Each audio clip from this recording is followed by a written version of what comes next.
Hello, Internet. Gino, that Pinguino Greco here again with another episode of Deep Listens, and today it is time to go deep into the balls of the NBA.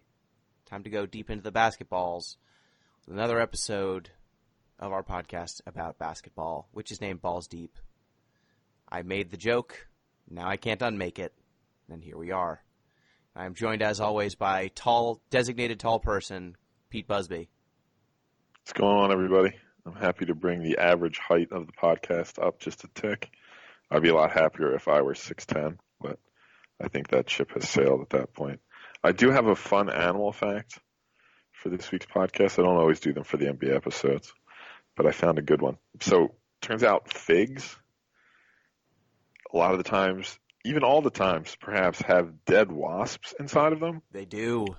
Yeah, so like the wasp crawls in and then the fig basically breaks it down as part of the pollination process. So we're not technically usually eating dead wasps, but it creates an interesting question of whether or not figs are vegan because they contain broken down animals.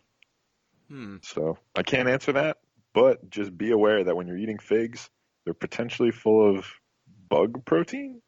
And that also, I guess, raises the question of, are figs carnivorous plants? Yeah, another great question. Sure. Because it's not actually consuming the wasp, I would assume, for nutritional value. It's just part of the pollination process. Yeah, it just goes in to pollinate and then it never leaves. Yeah. So any of our vegan listeners, just, think about it. You're free to decide for yourself. Yep. We won't judge you if you want to eat some figgy pudding or some fig Newtons. And we are joined, as always, by... That sound means it's Sacramento Kings superfan, Chris ZombiePie Redacted. Woo! Go Kings! Hey, everybody. Conquer. Normally, I avoid my gimmick, Deep Listens podcast gimmick, which is eating things for people's entertainment. But today... Wait, do you avoid it? Today, I cannot. So... I think I My name is Chris you... ZombiePie Redacted. I am a Sacramento Kings fan, and this is why I drink. I'm going to make a Boilermaker and then down it in one shot. I don't know what a Boilermaker is. What is that? Like beer and something, right? It's Purdue's mascot. Ah. Oh, okay. He's going to eat an entire football man? Is that what football? I guess, yeah. Is that what it tastes like when you drink a mascot? I'll look it up. Boilermaker. Never burp into the microphone on a podcast Okay, again. So it's a shot of whiskey into a glass of beer. Okay, so now this podcast is going to be good, is what you're saying. Oh, fuck. So what's the difference between a Boilermaker and Okay, I got it. I'm with it. Okay. You understand now? Yeah, I'm there. Oh, Jesus. And that's the Sacramento Kings season. Oh, it's a fucking tire fire. We suck ass. It's time to check in. We're about halfway through the NBA season. I thought it'd be a good time. Christmas has come and gone. All of the dreams and delusions of some of these teams making turnarounds and some of the teams that came out fast out of the gate have now cooled off. And we can, I think, honestly look at the standings and think these teams will largely be where they are, barring major injuries for the rest of the year. So with that in mind, it's time to check in on the NBA. And before we do so, you can get in touch with the show at DeepListensPod on Twitter, deeplistens.libsyn.com. We've got our comment sections and deeplistenspodcast@gmail.com. We don't have any letters because most of our NBA letters come from ZP, and he's here to complain in person. Is Jamal Crawford still available in free agency? He's available to Probably. Is Kenneth Faried still playing in China? Is Jamal in the Big Three yet? Jamal and Jordan, I think, are both available. Both Crawfords. Both the Crawford brothers. All Crawfords? Is everyone? Yep, you can have any of them. And if you want to support the show and listen to ZP's constant Kings cardiac attack just every single day. It's been awful. You can do so by supporting the show, patreon.com/deeplistens. That'll gain you access to our Discord and helps us put this show on that y'all enjoy. So please do so if you can. Are you saying my misery is a form of entertainment? Mostly, yeah. Yeah. It's not my misery. I like it more than my misery. Yeah, I think that's fair. This leads us to our next segment. Oh, by the way, fuck. All right, so kind of important fact is if you've been on the Discord, you know that, Pete, you've missed out on it. I think that Gino and I have now had, what would you say, Gino, 4 or 5 basketball beefs within the scope of this one season. You keep creating beefs, and then I keep going, oh, you thought that was a beef? I was just I wrote that sentence when I was walking to work. Sounds like beef to me. But the one that I think is the most inexcusable is the one that you've just joked about, which is you attempting to say that the last decade of basketball was more miserable to be a New York Knicks fan than a Sacramento Kings fan. There were a few moments. No. Gino, the last decade, did you make the playoffs? Yeah, but it was. Did you make the playoffs?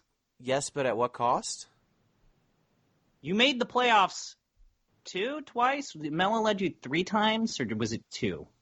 But all of those teams were so... Quiet, my summer child. My sweet, sweet summer child.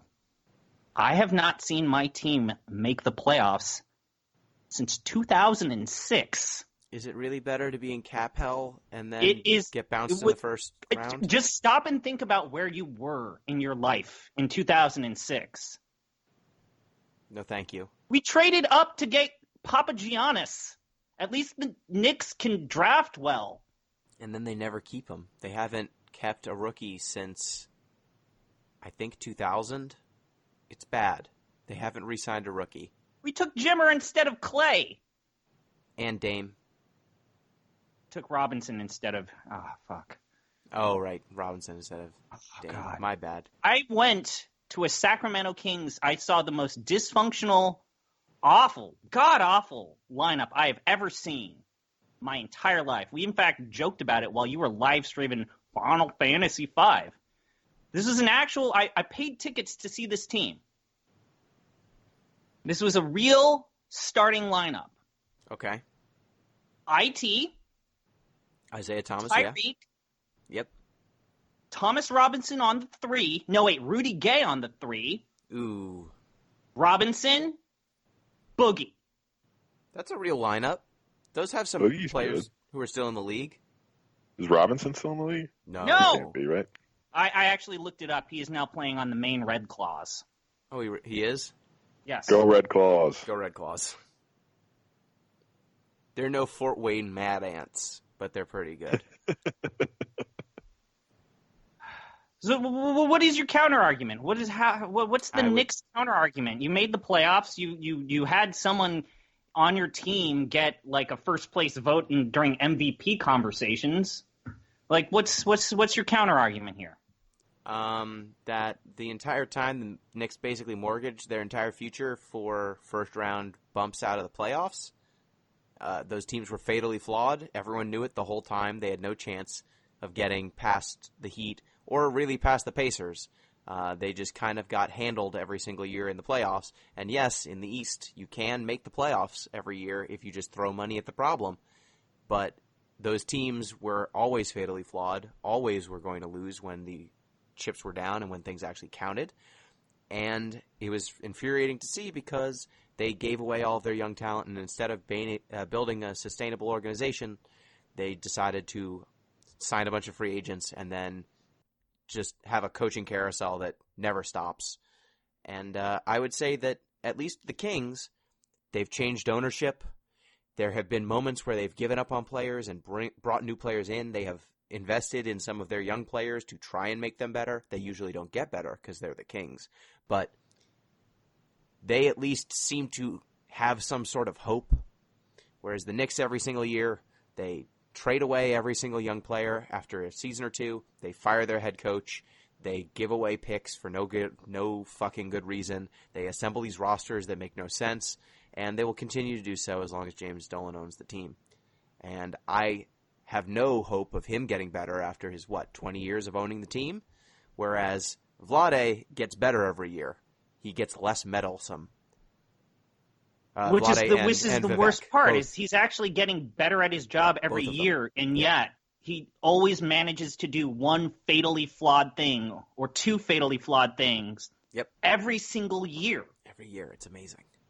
I'd be remiss if I didn't point out at this point, how do you pronounce Vivek's last name? Renadive? Renadive. So I would be remiss if I didn't point out that Malcolm Gladwell used Vivek Ranadive's girls' high school basketball team as an argument for how to potentially run an NBA team based on maximum effort at all times. Just another sort of example of Malcolm Gladwell sort of outthinking himself. So at least the Knicks didn't have that. That's cool. Yeah. They didn't force their D-League affiliate to play 4-on-5. Can I just offer the last counter argument that I have, that it was more miserable to be a Sacramento Kings fan than a New York Knicks fan? Did you have to go through the emotional and mental anguish of possibly seeing your team move to a different city? Yeah, we never had our team threaten to leave. That was never in the cards. So that's probably worse. You don't know how bad that, it was, oh my God. Actually signing petitions and then, oh man. I think White Chocolate was a more fun player than any player the Knicks have had in 15 to 20 years. I had an old logo Sacramento Kings Jason Williams jersey. I don't know where that jersey went, but I had that. I had that jersey. Yeah, so you had something going for you. Nate Robinson's probably the most fun player the Knicks have had in 20 years. Linsanity. Oh, right. Jeremy Lin. Linsanity. Jeremy Lin was. That's true. Jeremy Lin was the most fun. That was the most fun I've ever had as a Knicks fan. God, our team's terrible. Okay, without further ado, I think let's go back to our predictions because they all got fucked up, and I think they'll kind of dovetail into the overall conversation. History will bury us for these. Yeah, so our Rookie of the Year, Pete and I both had Zion Williamson. That looks like it could still come true, but it's probably Ja Morant's to lose, assuming that Zion doesn't come back and just absolutely light the world on fire.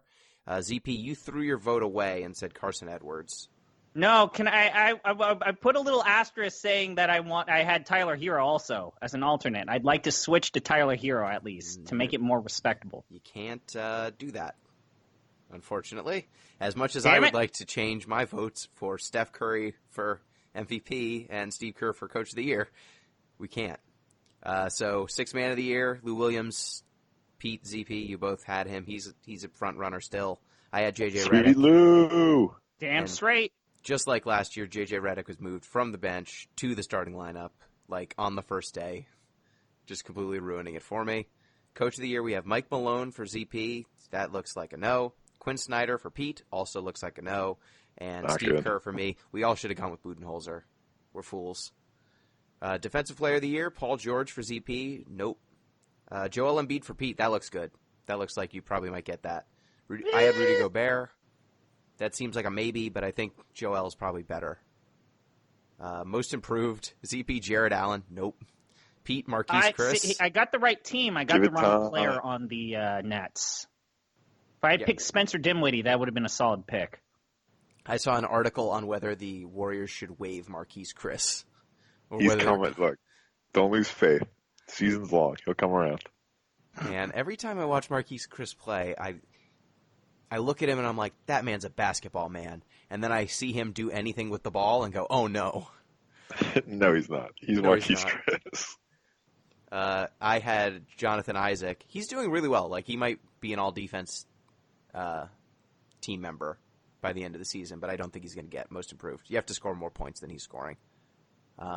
MVP, Nikola Jokic, ZP and Pete. Unfortunately, he did really well in FIBA play, or in was it? It's not the Olympics this year. Was the World Cup? Yeah, something like that. He's coasting now. He came in overweight. Just get in shape. Seriously, if he got into shape, he'd be so much better. Yep. Like, I get that we always find that Jokic's old man, pudgy, can't leap higher than 2 inches play is hilarious, but if he literally got into shape, he would be so much better. He doesn't he doesn't need to be shredded. He just needs to not be a potato. Does he like being chunky? Like, is he one of those guys who like says they like carrying a little extra weight when they play? I have not seen an interview with him. I feel like I've also talked about it with Gino a lot, but a lot of teams have figured out how to outplay Jokic. And, I mean, he's just racking up a stupid amount of personal fouls in the first or second quarter, and he has to sit out the third quarter, and he has to do all of his scoring in the fourth. And sometimes, Jamal Murray is able to carry the team with Michael Porter. But other times, Jokic needs to be on that team the entire time. Yeah, and then their alternate to Jokic is Plumlee, who oddly enough has been a really good fit for that team, and they've been putting him in sometimes more than Jokic because he can actually play defense. Is other Plumlee still in the league? How many Plumlees do we have right now? I think we only have one. I think just Nuggets Plumlee. Miles? I think Miles. I think that's the one. There's too many Plumlees. Miles, Mason, and Madison?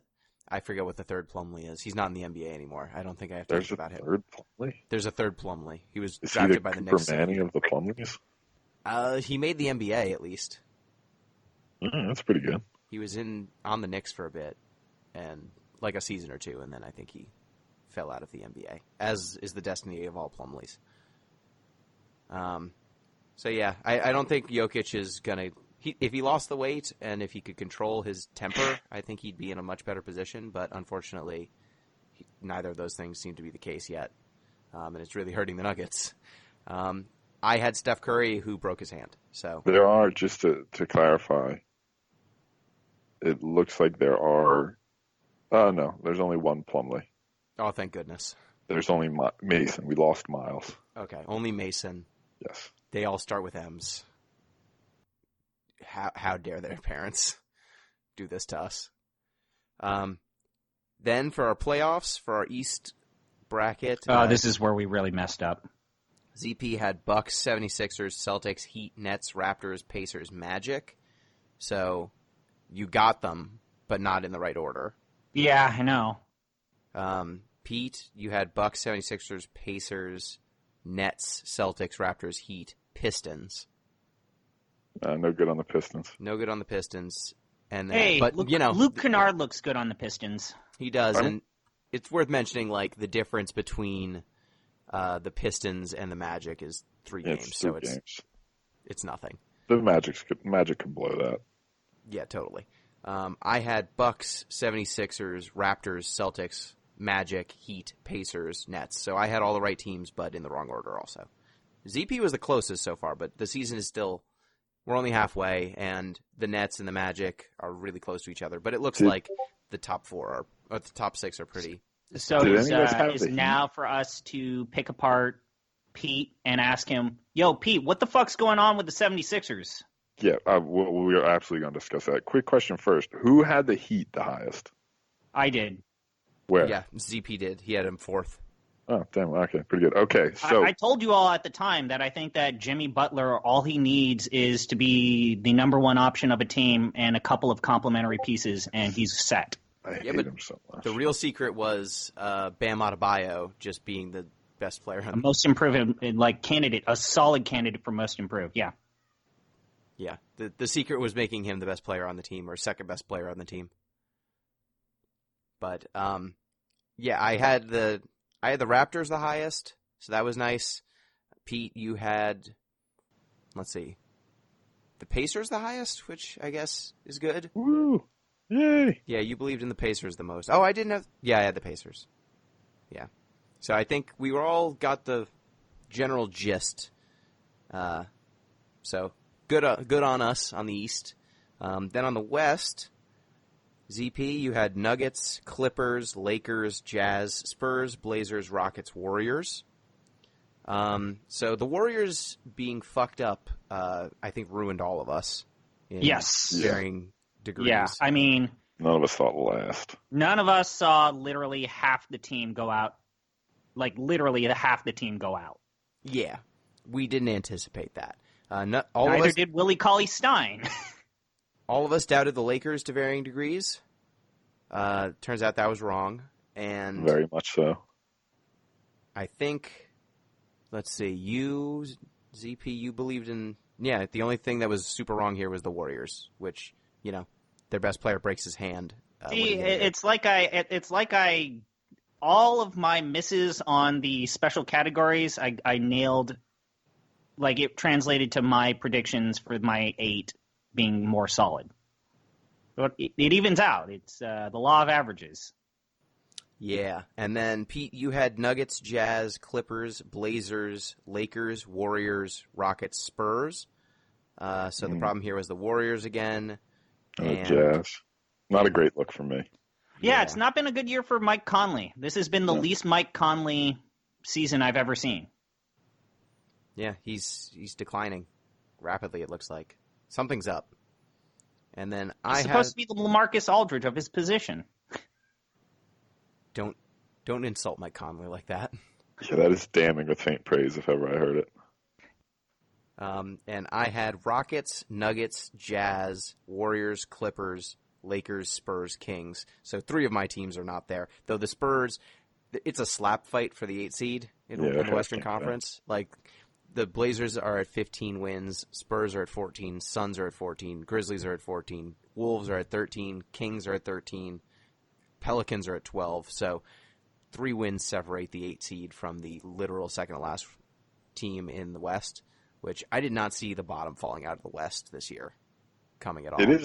It is nice to see, though, a little bit more parity than we've seen in a very long time.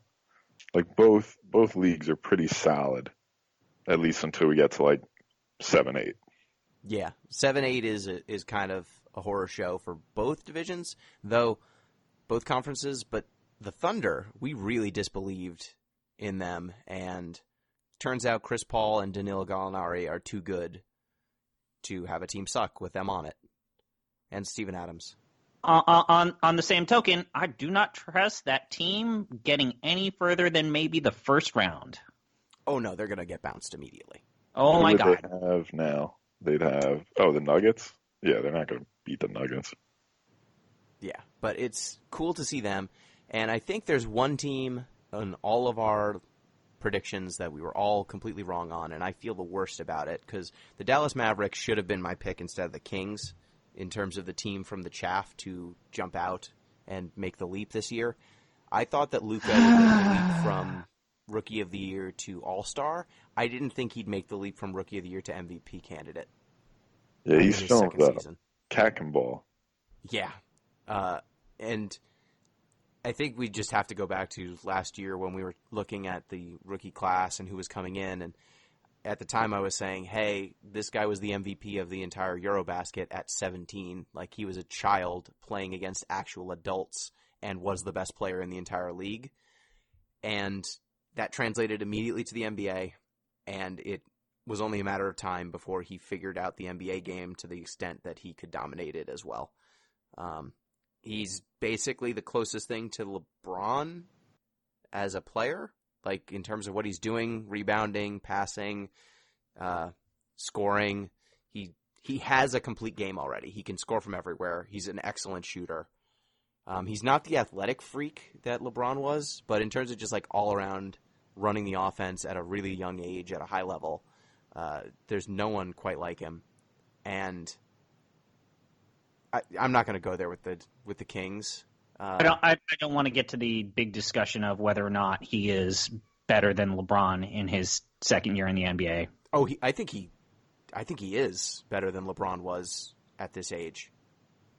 Yeah, we're not saying he's better at this than LeBron age. now. No, right? no. I'm Okay. saying there are no. Good. We're on the same page then. Luka will exceed LeBron's totality of his career and status as the first or second greatest player we have ever seen in the history of the NBA. No. I'm saying that as, like, in terms of a rookie coming in, being immediately incredible, being really polished, knowing what they're doing, and just kind of dominating games at 19 years old, or is he even 20 yet? He's close to it. It's pretty unheard of. I think it's fair to say we haven't seen this sort of across-the-board stat stuffing since Tyreek Evans' rookie season. Hey, you watch your mouth. You watch your damn mouth. Well, Tyreek, I think, was like 15, 5, that and was 5. a golden beacon in He the was last 25 and decade 5. of my fandom. Thank you very much. Yeah, he was 25 and 5. Luka, I think, is like number 3 in the league in assists. Oh, yeah, no, he's way better. I just wanted to fuck with ZP. Oh, that's fine. Good call. Yeah, let me just see this season for You assists also have per to recognize that LeBron entered the league after graduating high school, and so he was younger. And also, he went into a team that had absolutely nothing. And Yes. Luka at least has Porzingis, even though Porzingis looks like a zombie at this point in his career. Who was Bron's coach back then? I mean, he definitely wasn't as good as Rick Carlisle, whoever it was. Was it Yeah. good? Or Woodson? I don't think it was Woodson. Oh, man. He's an assistant on the Warriors now. Dang it. It's off the top of my brain. He was terrible. I was going to guess Woodson as well. I don't think Paul it was... Silas. Okay. That's not from great 2003 to 2005. It's not Brown, right? No, it's Paul Silas from 2000 okay. to 2005. Yeah, so the leader... Let me look at the assists per game, because I'm pretty sure he is... Yeah, he's number 3 in assists per game at 8.9, behind LeBron James and Ricky Rubio. Good for you, Ricky. Rubes? What's Rubes got? 9.3. Pretty Ooh, Ricky. okay, Rubio. Yeah, I mean, what he's doing is just flat out incredible. He's making just incredible step backs. He'll take the ball and just work an offensive possession in a way that few players do, despite not having exceptional burst. I would love to know, if I had advanced, some sort of access to like the advanced cameras that some of the NBA writers do, I would love to know what his deceleration speed is. Not acceleration, deceleration. Because James Harden has led the league in deceleration. Like, he's the fastest to go from start to stop. And I would guess that Luka is 2 in terms of slowing down. So let me ask you guys something. I have no sort of scientific basis for this. But I just looked up Jokic's photo. I just looked up Luka's photo. And now after this, I looked up Kristaps' photo as well.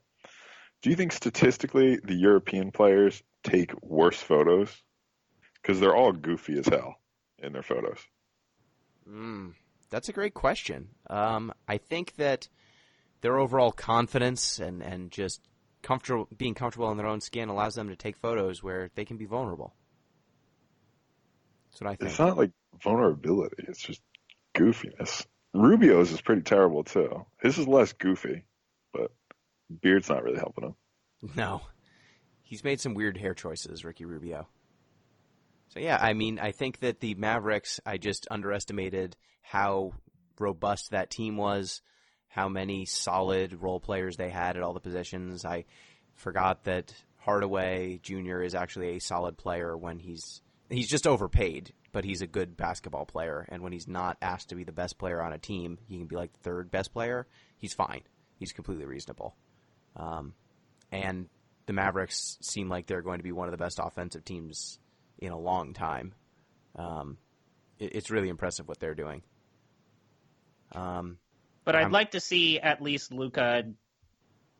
By, I think, year 3, I feel like LeBron became that two-way monster that he was, that I think we've kind of lost. At least people who are just now getting into basketball, they think of LeBron as an offensive powerhouse. But LeBron, defensively, until at least, that second run with the Cavs at the tail end of it, was a defensive powerhouse, especially for his position. Oh, totally. I'd like to see Luka maybe next season spend more time on guarding pick and rolls, pick and pops, some of the, especially the offensive schemes that are especially popular with the Western Conference. Yeah, I don't think that's ever going to necessarily happen for Luka because he is not the physical athlete that LeBron is. He's not above the rim all the time. He's not as tall. And he just frankly doesn't seem to try as hard on defense as LeBron did. But in terms of offense, he's already at like peak LeBron, surveying the court, moving all the chess pieces. He's a better shooter now than LeBron, I think, has ever been. And so just having that additional skill game this young. Like, LeBron's been a 40% three-point shooter, but never Yeah, off of, you're forgetting the fact that LeBron's 2013 season was probably the greatest individual season of the last decade, just because he suddenly taught himself or learned how to shoot threes at 40%. And at that point, it was a GG across the entire league. It didn't even matter that Chris Bosh was declining. It didn't matter that Dwayne Wade had lost his step. Oh, totally. I'm just saying that, like, LeBron's 40% were generally on...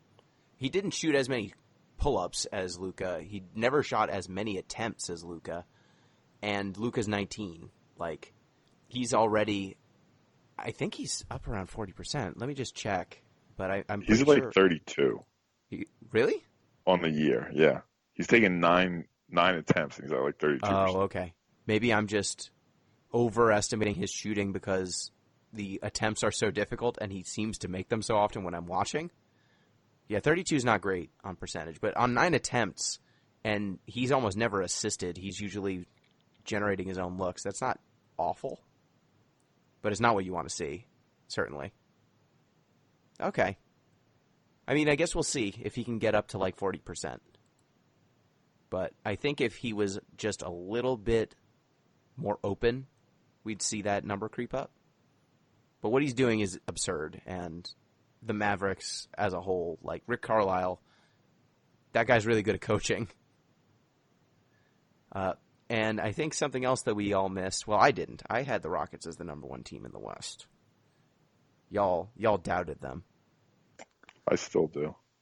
I still consider the Rockets in general as a pretender because I just don't see how they're going to punch at the Clippers or the Lakers or even if they were to make it to the NBA Finals, which I just don't see it happening.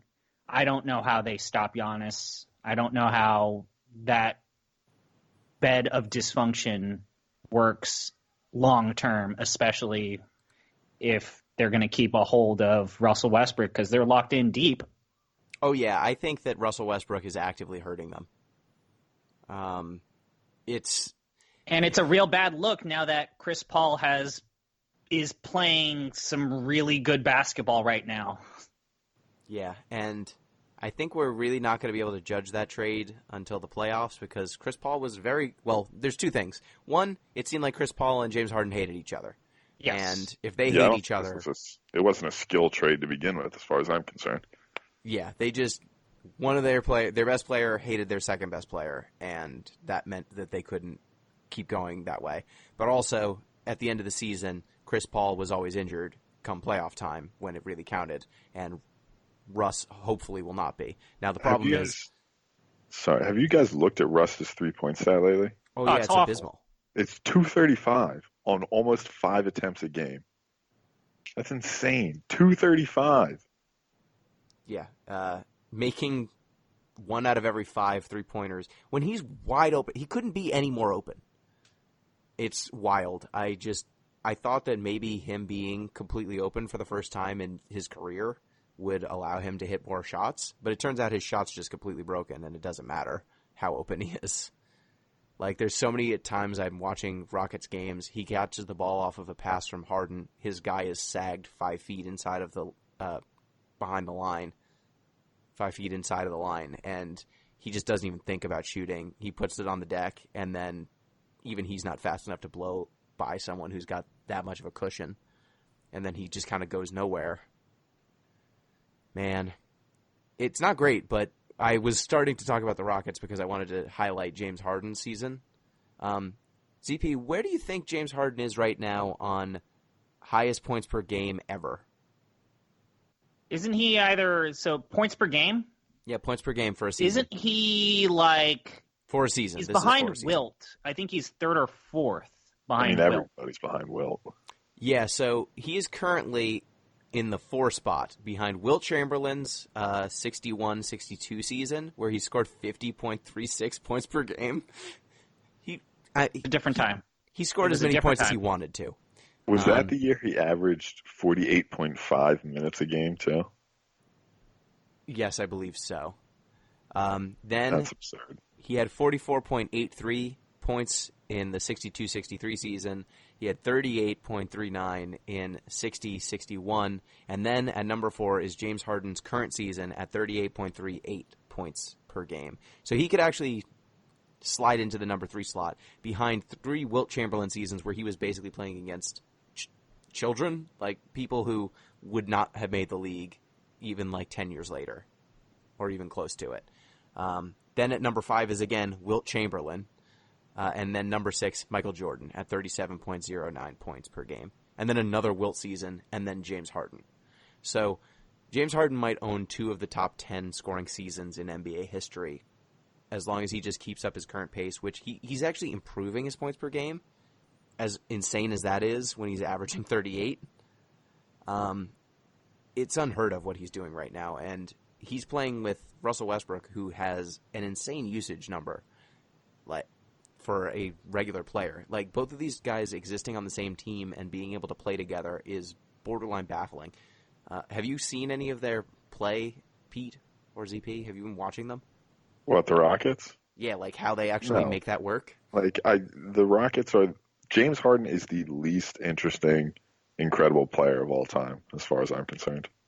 So I have seen it. I have seen a decent amount because, again, I live in California, so I see a lot of the West Coast teams versus the East Coast teams. James Harden is doing a lot of – he basically needs to just rip the ball from someone and then just completely play ISOs, or he just draws an insane amount of fouls and almost all of his points can – I think there was a game where he scored 2 or 3 jumpers, 1 3.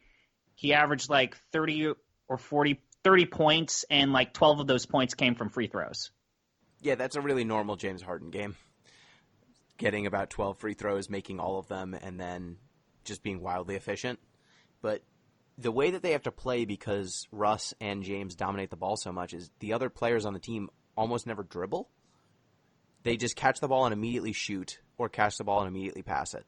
They basically are just standing there with their hands up, waiting for one of those two guys, to decide it's their turn to touch the ball, as long as one of them is on the court. Yeah. I mean, I think there was a game where P.J. Tucker literally did not shoot an entire game. Yep. He had like 35 minutes. That is totally a normal thing that happens in Rockets games. It doesn't seem fun. Oh, no, I don't think it would be fun to play on the Rockets. Though, at least you know what your role is. You know that your role is to catch the ball and immediately shoot it and play crazy defense. And you're going to win, which, I mean, winning's fun. Here's a fun fact that's now kind of become a joke on basketball Twitter. There is one player with more than 10 points in the league that has not had any of those points come from 2-point, field goals. Guess who that player is? Ben McLemore? It's Jared Dudley. All of his points have come from threes and free throws. He has not scored a single 2-point shot. Really? That is crazy. I have to look up his stats. He's being a great goon. It's awesome. He's such a good goon. He's finally found his NBA destiny. He's found his NBA. Yeah, he will cause other players to foul out of games by getting up in their mug. And also, apparently, he's like offering to. He buys people, like Lakers fans, when they're on the road. He buys like 10 tickets for Lakers fans and hands them out for free. Oh, that's cool. I love Jared Dudley. He's a fun player. How do you feel, ZP, now that Ben McLemore has found his basketball destiny of just this is just going to be the destiny for Dwayne Dedman when he gets out of basketball hell. I mean, Rudy Gay was correct when he called Sacramento basketball hell, in that once you get out of hell, then you are in heaven, or at least purgatory, and all of that is preferable to playing in Sacramento. That said, it actually looks like, I forget. I thought we got a draft pick out of that. I think that might have been a part of the Sam Hinkie swindle. I think so. Oh, no, wait. I think with Ben McLemore, Was that 2014, or was that the pick that eventually became De'Aaron Fox? I forget. I'm not sure. I was just meaning that Ben. Yeah, I McLemore mean, this is something. I mean, George Hill. I mean, we've seen so many players leave this team and then eventually become something decent. It's gonna happen to Dwayne Dedmon. It happened to Rudy Gay. It's kind of happening to Willie Cauley-Stein. Yeah, the trick with Ben McLemore was just forbidding him from dribbling or making decisions. And once you removed all of those constraints and told him as soon as you catch it, you have the green light to shoot from wherever you are, it made him a functional player. Which is kind of a damning indictment of Ben McLemore. But that's exactly what the Rockets needed, was an athletic wing who can shoot threes. So he finally found a home. Were there any other teams that you guys wanted to talk about? Pete, your 76ers are very good. Yeah, I guess we should. Yeah, the 76ers. The defense is there, which I think we all sort of saw coming. The offense is suspect, and it just seems to me like it's a ticking clock, right? Like, how long can we really pretend that Ben Simmons and Joel Embiid can coexist? On offense, it's tough, but on defense, there's no better 1-2. No, they're terrifying on defense. Part of the problem too is I think Embiid shooting threes, I guess, sort of helps the situation overall. But there's just no way they can work together. There's no flow. Even if you had shooters around the three of them, I still don't think it would necessarily work. Yeah, I don't think there's any amount of shooting you can add to rectify the central problem of your lead ball handler is just completely incapable of shooting outside of 5 feet and refuses to try. But I think that at least they could do like a Pistons sort of deal where they just maul everyone on defense so badly that it doesn't matter that they can't score that much. Yeah, I mean, look, their defense is definitely pretty much as advertised. Like, that's not the doubt. It's just like look at the Bucks stats. Yeah. Right, like the Bucks offense their defense is a point worse. But their offense is so good and their defense is comparable. Like, it almost seems like, what's the point, really? Like, they're basically, stats-wise, the new Warriors at this point. I mean, they're on pace for 70 wins. They are. We can talk about the Bucks in a bit, but man, I think that at least the 76ers, with their unique configuration, is a really tough team for the playoffs. Because when JoJo actually plays every game and is playing more minutes, like in the playoffs, he plays every game.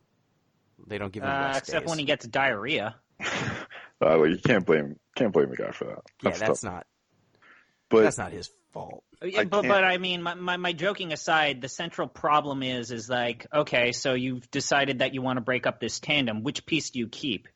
JoJo, because you can't keep you can't build a team around JoJo. He misses like X number of games no matter what. Who cares? And you can't build a team around Ben Simmons.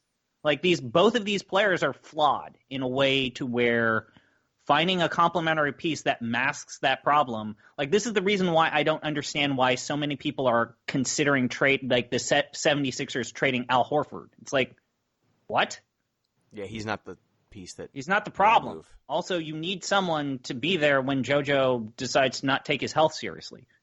Yeah, Horford we need. My concern with the playoffs is, like, even when Embiid starts playing more minutes, hopefully, starts playing more games, hopefully, a lot of that gain, I think, is counteracted by game planning. Because, one, their offense is shitty, and two, I really don't trust Brett Brown. I think we've seen enough to know that he doesn't quite have it. That's fair. But yeah. I think that of all of these teams that are in the top of the Eastern Conference, Milwaukee's just firing on all cylinders. I don't know that they could play much better. They're playing like 70-plus win pace right now. Their point differential is 12.8, which is absurd. Anything over 10 for listeners, that's ludicrous. Like the Warriors, when they were on their 73-win season, I think we're at like 13.5, if I remember correctly. So I don't know. I feel like 12.8. Might be the highest. I'll look it up. Keep going. Yeah, it's really absurd what they're doing right now. So Like, I think that team will be absolutely fine. I don't know how much better they can get, other than Giannis just hitting more threes. But everyone's kind of playing at or above their career bests. The Celtics, I don't see them getting that much better. Yeah, it turns out that Kemba Walker, even though he's less skilled than Kyrie Irving, being a better teammate was what the Celtics needed all along. Yeah, just him not being an asshole helps a whole lot. Probably my favorite moment that I've seen Kemba Walker is when Jason Tatum took like 2 threes and missed both of them, and he's like, they get the timeout, and Kemba Walker turns to him, pats him on the back, and says, "No, keep taking them. I don't give a shit. Keep taking those shots." Yep. Whereas had Kyrie Irving been in that, he would have given him a bad look and maybe cussed him out to the side. And then demanded the ball, and then not. And demand the ball. Yeah, it's nice to see. Also, I'm glad Kemba Walker is on a team that is at least a contender. Yeah. It's good to see Kemba Walker play basketball that means something. Totally. Yeah, I think the Heat can get a little better.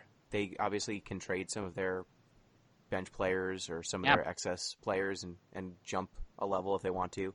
Raptors, I think, are going to be there. And then the 76ers. So I think the East is going to be solid. Come playoff time, it's going to be really interesting to watch. Yeah. I think the only thing I want to say about maybe the 76ers is I'd like to see Ben Simmons at least shoot with the correct hand when he does shoot. What's the difference, honestly? Like, I believe that he is shooting with the wrong hand, but the fact that we have to bring it up tells you everything you need to know. Yeah. But on the flip side, it was kind of funny to see the game a few days ago where the Nuggets, I think Jokic had taken 3 threes and missed all 3 of them. One of them was a complete air ball. And some sort of reporter who maybe didn't know what they were asking about goes to Mike Malone's like, Jokic missed all 3 of his threes. How do you feel? And Mike Malone's basically, I feel great. He's taking them. I'll take it. He's got to figure this out. Yeah, he needs to. That team needs his shooting. As weird as it is. So I think the last category we had was worst team, and all of us were wrong. ZP, you had the Phoenix Suns. Pete, you had the Cleveland Cavaliers. I had the Charlotte Hornets. Each of those teams are within 1 or 2 wins of each other. Cleveland's close. Pete, you're the closest so far with the Cavaliers. But the Atlanta Hawks, I expected them to take a step forward, not a step back. Yeah, they are grim. They have the worst point differential in the league by... actually, they're only a point behind the Cavs in terms of point differential. Yeah. But both of those teams are 2 points past the next closest. Yeah, those are the 2 worst teams by a lot, and the Warriors are missing their top 2 players, probably, and like several other role players as well. The Hawks, this is just who they are. They have everyone. Trae Young is good, but he is such a defensive liability. It hurts to see him play sometimes. And then also their pick of Cam Reddish is actively bad. He is actively bad for that team. Yeah. Vince Carter's getting meaningful minutes on that team. And the fact that Vince Carter is the second best player on the team speaks volumes of the state of the Atlanta Hawks. Yeah. So we were wrong. It looks like Atlanta's probably going to stay down there. The Knicks they're always a threat to fall off and be terrible. Although, do we want to talk about the current, just total debacle that is the Cleveland Cavaliers? It's great. It's awesome.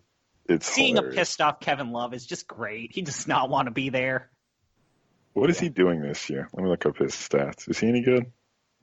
I mean, he's doing Kevin Love things in the year of our Lord 2019-2020. I mean, he's the best player on that team. Sure. He's a double-double. 16 and 10. He's useful. He's not $20 million or $30 million worth of useful. Yeah. Hits threes.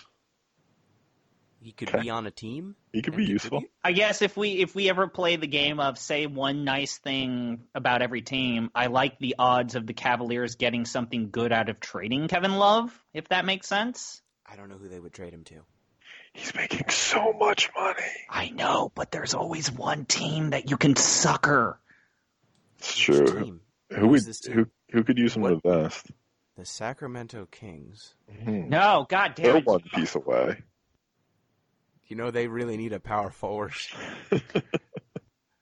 We've got so many. Okay, so if we're looking for Jazz, suckers... maybe? No, the Jazz aren't that dumb. I think you need to look at the suckers. So, which teams are the suckers? The Washington Wizards, the Yep. Detroit Pistons, Yep. the Chicago Bulls. Yes. I think you could sure. toss the Trailblazers in there, too. I mean, if you want to talk about like an overall most disappointing player of the year, Lauri Markkanen is certainly up there. Yeah, but I think the Timberwolves, the Kings, Oh the yeah, Suns, the Timberwolves might hit the panic button just to keep Cat happy. and the Knicks. So those are all the idiots. Those are the dope teams that make dumb trades that make no sense. So of those teams, and the Charlotte Hornets. How can I ever leave them out of anything? So including all the dope teams, which teams make sense for a Kevin Love trade? Detroit, no, they've already got Blake Griffin. The Washington Wizards, I don't think they would do it because they're clearly not going to be good this year with John Wall out. And Also, it turns out this new GM is maybe okay at his job. yes. He's not Ernie Grunfeld. I Just think to that throw something out there, too. So I was looking up Portland because I think they could be suckered into it. And I just want to point out, if you just looked at Hassan Whiteside's stats, you would think he's at least like a top 5 center in the NBA. that's the mystery of Hassan Whiteside. I know. And like he's 100% not just because he's Hassan Whiteside. Yeah, so then I think the Suns they're always a threat to do something dumb. Sarver. Yep. I could see them trading, like they've got Tyler Johnson and his gigantic cap hold doing a whole lot of nothing for them. I feel pretty good about a nice reunion back with the T-Wolves with Kevin Love. I feel pretty good. Do you guys know what Hassan Whiteside's contract is right now? It's absurd, if I seem to recall correctly. $27 million. Holy crap. He's getting $27 million from the Portland Trailblazers. I remember when he was on the Sacramento Kings team. Stop, please. The Trailblazers are also kind of like a Frankenstein's monster of a team at this point. I mean, at this point, it's just CJ and Dame that, like, the identity of the team the previous season that are still there. Is Nurkic back yet? Is Nope. he ever No. coming back? He's probably not going to be back this season, and if he is, he's going to be a shell of himself. So so you almost can't give up Hassan Whiteside as a result. I mean, you can't. No, you need somebody. I mean, this is part of the reason why it was nice having Inez Kanter on that team because at least he wasn't harmful to the players around him. Yeah. Even if he cannot guard a pick and roll to save his life. No. Nurkic had a good year last year, too. Yeah, Love is making how much? 30? 24, I think. He's actually. I mean, this is the team that picked up Carmelo Anthony. So, yes, they might actually. Why not have Kevin Love? Yeah, he's making 20. Oh, man. There's just something. lost the number. 24, I think. 28.9 million. So about $29 million. That's just too much. You can't trade him. Straight up swap him for Whiteside. Heads up. No, that makes them worse. They need So why Whiteside's not defense. trade Andrew Wiggins for Kevin Love? Why would I do that if I'm Minnesota? He's younger. And you're not winning. You're not making the playoffs with either of them. It's so stupid it might work. I don't think so. But I think that's just about all I had to talk about for the NBA this year. It's been an interesting season. The parity is much better. These teams are coming out and playing. Giannis just running over the league is great. He's had multiple games where they were down 10 with 2 minutes left, and I'm like, somehow they're going to be in this game. Like the Bucks are going to win this game or going to be in it because Giannis will just go on a tear and just by himself score 10 points. It's Jordan-esque. Quick straw poll. Is he our, let's say, third of the season MVP? He would be my vote. Yeah. It's him or Harden for me. Or, I mean, LeBron and Luka, I think, both have a case as well. But I think it's Giannis. He's just dominating. I mean, yeah, Giannis, Harden. The third party dark horse will probably be Luka. Or LeBron, or AD, but they kind of, you know. I don't know. I feel like, though, I mean, it is comforting to see this level of parity in the league. Like, it's comforting, but at the same time, like, the bottom for both conferences has gotten so indisputably bad that it's the bottom of the barrel. Yeah, the league is in a place right now where I think that the Bucks could get 70 wins because there are enough teams that they're just going to steamroll. But we'll see. I think that it's an interesting season. There's a lot of good teams, only one or two truly great teams, I think. And even the best teams have glaring flaws. Like, is Eric Bledsoe going to be good come playoff time? Can the Lakers get away with only having 3 real NBA players on their team? Or 3 to 5 NBA players that you would trust in a playoff game? Can the Clippers deal with the fact that it seems like anytime PG or Kawhi get into any sort of injury situation, that team just falls off a cliff despite having so many legitimate NBA players on the roster? A lot of interesting storylines, but it's been a strong season. I've enjoyed watching it, and it'll be interesting to see how it all wraps up. So, thank you, ZP. I'm not feeling great. Your Kings can still come back. The 8 seed's up for grabs. No one wants it, apparently. I don't. Maybe I need to start watching baseball again. Jesus Christ. Thank you, Pete. Yep, always happy to talk hoops, especially when we have more interesting stuff to talk about, like we said. And thank you, listeners. If you want to get in touch with the show, you can do so at DeepListensPod, deeplistens.libsyn.com. We've got our comment sections, and deeplistenspodcast@gmail.com. You can also support the show, patreon.com/deeplistens. Till next time, peace!